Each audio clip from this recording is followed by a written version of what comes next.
So, once again, good afternoon, students. After discussing the slope stability, about slope stability and finite slope stability, and certain slope stabilization techniques in Unit 1, we have gone through the bearing capacity and vertical stresses in Unit 2.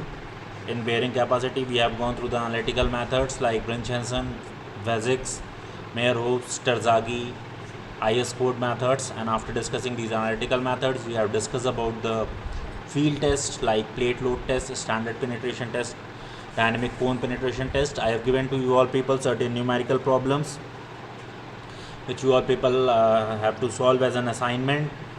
Uh, Also, I am sharing with you all people certain gate numerical problems on daily basis. On daily basis, I am revising the topics of geotechnical engineering 1, and on daily basis, I am sending you all people the gate numerical previous year question paper. So try to solve it, as the gate examination is scheduled in the first week of February.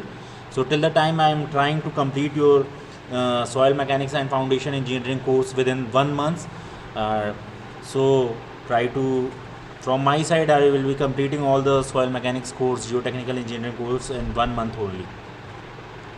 So in unit 3rd, we have discussed about in unit 2 also we have discussed about the vertical stresses, in which we have gone through the Boussinesq and Westergaard theory regarding for, and also we have gone through the contact pressures, certain different methods for line load, circular load, and the strip loading, so rectangular loading, and 2:1 point method, and your Newmark charts.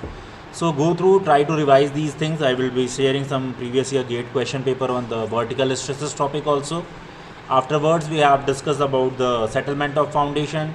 In settlement of foundation, we have discussed the immediate settlement, consolidation settlement, secondary consolidation settlements. So try to solve the questions on these settlement topic, vertical stresses topic, bearing capacity and slope stability topic, whether it be a problem from C. Venkatramaiah, Rajam Das, J.E. Bowles. There are number of books which you could prefer for solving the numerical problems. If you are not getting through it, try to feel free to clarify your doubts and ask to me.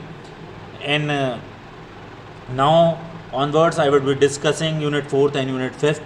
So meanwhile, I will be revising these topics. Once I will be at the point of revising the topics in a gate courses. At that time, I will be revising some concept. I would be sending you all questions also to let you all people solve and brush up your concepts once again.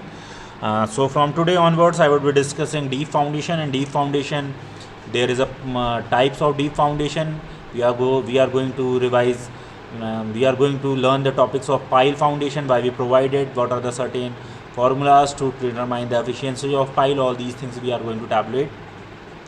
Afterwards, we will come across the terms well foundation, coffer foundation, seat piles. Briefly, we will discuss the machine foundation. And later on, in unit 5th, we will discuss about the subsoil explorations and certain penetration tests, certain geophysical exploration techniques, certain limits which are required for a subsoil exploration. And afterwards, I will discuss certain ground improvement techniques. Then the topic is going to be covered. In unit 5th, we are not having any numerical problem. We are having numerical problem in unit 1, unit 2, unit 3, and unit 4 also only. So these topics are very much important for as far as their practical application in the field is concerned, and as far as the competitive examination like assistant engineer in a state, engineering services examination, and gate examination. Sometimes you get a very good amount of questions from these topics.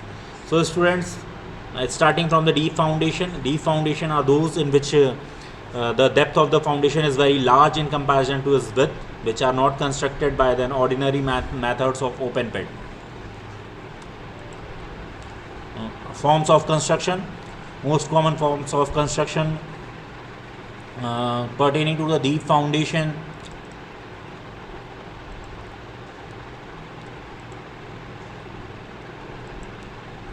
Most common forms of construction pertaining to the deep foundation are pile foundation, more commonly used in building construction. Number 2, coffer dams. Number 3, caisson or well foundation. So, and number 4, there is a pyre foundation also.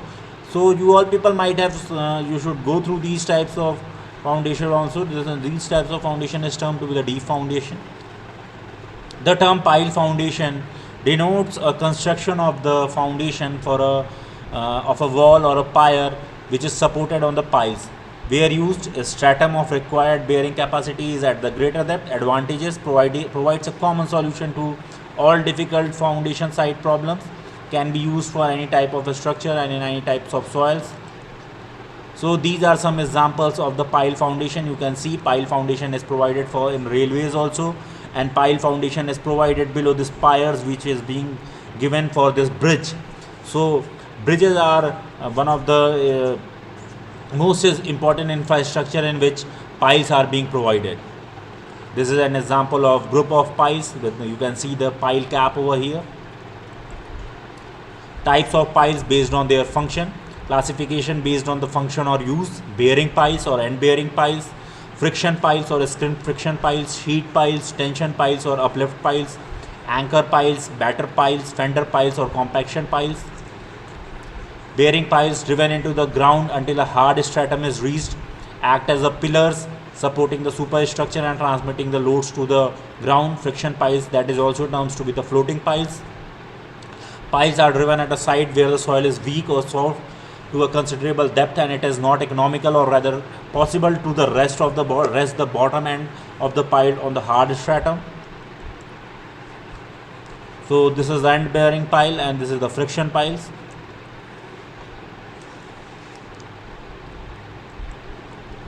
Sheet piles. Sheet piles are used for following purposes: to construct retaining wall in the docks and other marine works, to protect erosion of the river banks, to retain the sides of the foundation trenches. So these are some examples of sheet piles. You can see in a figure, to protect the foundation trenches, sheet piles are being provided. Anchor piles.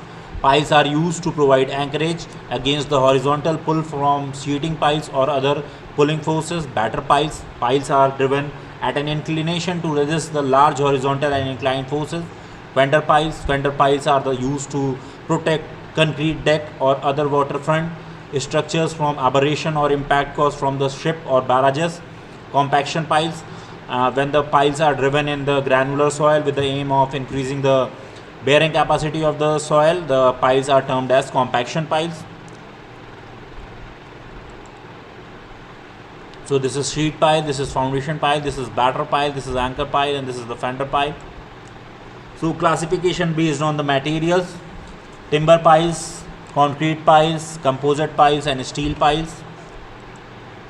Timber piles. Transmission of the load takes place by the frictional piles. Frictional resistance of the ground and pile surface. Advantage of the timber piles: economical, where timber is easily available, can be driven rapidly and as such save times.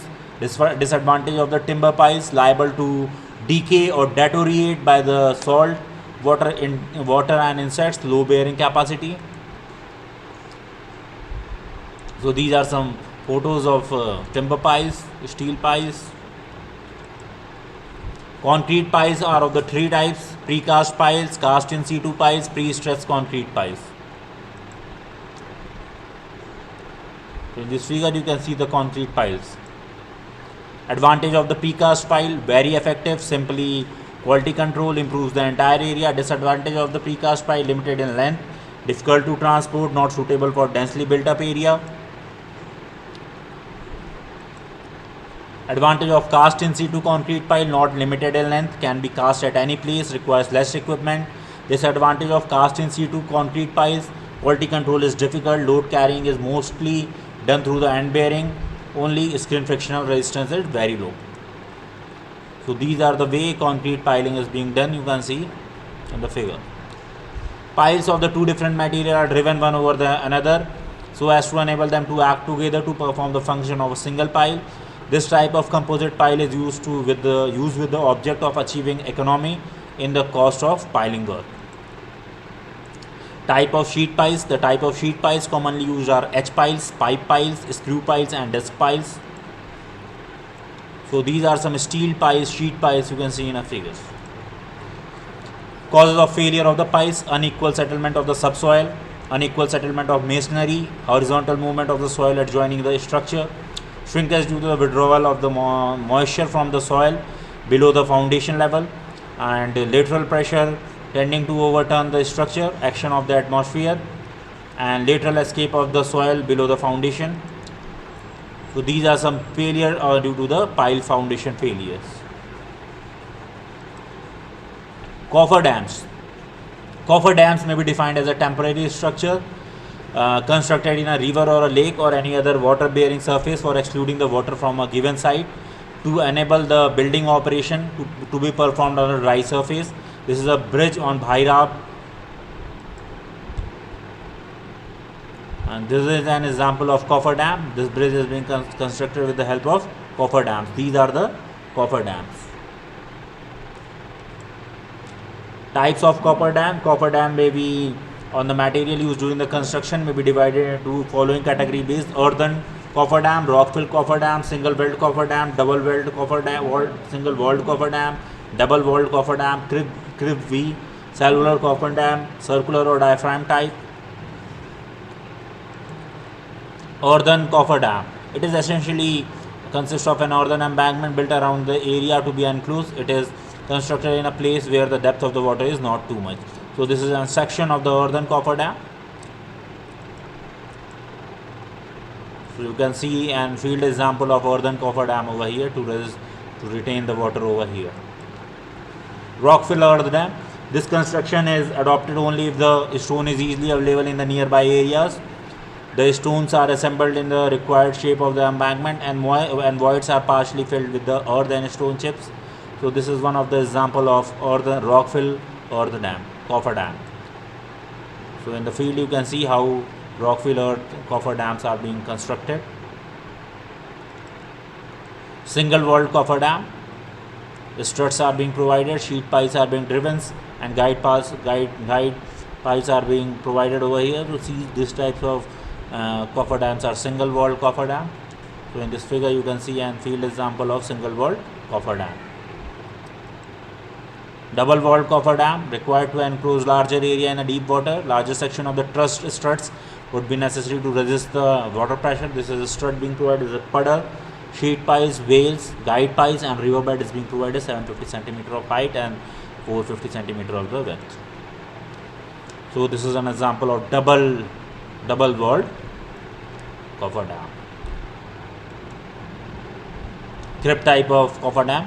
In deep water, where it is difficult to penetrate the guide piles or sheet piles into the hard bed below, crib coffer dam is being provided. So this is an example of crib type of coffer dam. Cellular coffer dam, used for dewatering large areas in place where the depth of the water may be of order 18 to 21 meter, mostly used during the construction of marine structures like dams, lock wales, etc. So this is an example of cellular type of coffer dam. This is again an example of cellular type of coffer dam. Caisson.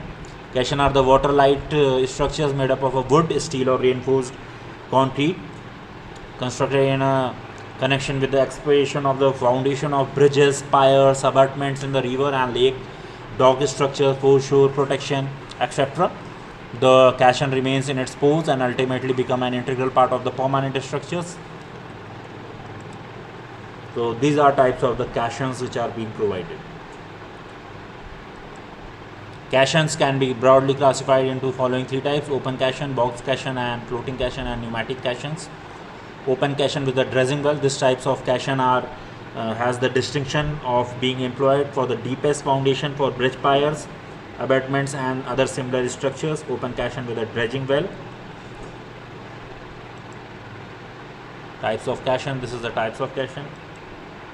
Box caisson. It is closed at the bottom. The caisson is cast and cured on the land. When required, it is launched in water and towed to the site of the sinking. This is a plan of box caisson, and this is the way sand filling is being done. This is an example of a box caisson.